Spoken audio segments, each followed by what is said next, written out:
महायुतीमधील इच्छुक उमेदवारांची धाकधूक आता वाढलेली आहे। महाविकास आघाडीतील नेत्यांचा प्रचाराचा तिसरा टप्पा पूर्ण झाला तरी शिवसेनेकडून 5 मतदारसंघामध्ये उमेदवारीची घोषणा झालेली नाहीये। एकीकडे विरोधकांकडून उमेदवार मिळत नसल्याचा प्रचार सुरू आहे।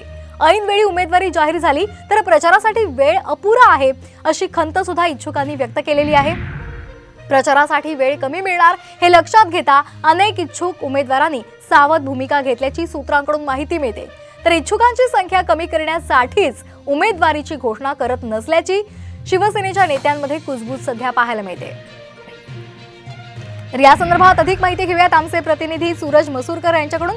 सूरज, काय अधिकचे अपडेट्स आहेत, काय नेमकी माहिती तुमच्याकडे? एकीकडे विरोधकांकडून महायुतीला उमेदवार मिळत नाही याचा प्रचार सुरू आहे, तर आता जे इच्छुक आहेत त्यांच्यामध्ये मात्र धाकधूक वाढली आहे। श्वेता, नक्कीच आताच 5 पैकी एका जागेवरती शिवसेनेने आपलं केलं आहे, मात्र इतर ठिकाणी उमेदवार घोषित अद्याप झालेले नाहीत। त्यामुळे विरोधकांकडून महायुतीवरती किंवा शिवसेनेच्या नेत्यांवरती टीका आहे की महायुतीच्या नेत्यांकडे उमेदवार नाहीत। तसेच शिवसेनेच्या नेत्यांमध्ये आता खुसबुस सुरू झालेली आहे। काही शिवसेनेचे नेते आहेत जे इच्छुक होते उमेदवारीसाठी, ते कुठेतरी एक पाऊल मागे पाहायला मिळत आहे की जर का आम्हाला ऐनवेळी उमेदवारी दिली तर आमच्याकडे प्रचारासाठी वेळ कमी असेल, ही जी खंत आहे ती शिवसेनेच्या नेत्यांनी व्यक्त केलेली आहे। त्यामुळे कुठेतरी शिवसेनेचे नेते होते जे इच्छुक होते ते कुठेतरी आता एक पाऊल मागे आलेले आहेत की आता उमेदवारी नको आम्हाला, असं देखील एक भावना आहे ती आता शिवसेनेच्या नेत्यांमध्ये कुठेतरी आता आलेली आहे।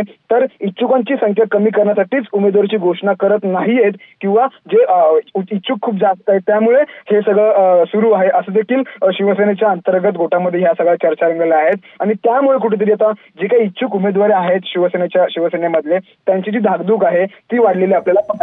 अगदी धन्यवाद आपण दिलेल्या या सविस्तर माहितीसाठी। तर इच्छुक उमेदवारांची सावध भूमिका आपल्याला पाहायला मिळते। महायुतीमध्ये अद्याप काही उमेदवारांची घोषणा झालेली नाहीये आणि त्यामुळे इच्छुक उमेदवार आहेत त्यांची धाकधूक वाढलेली आहे।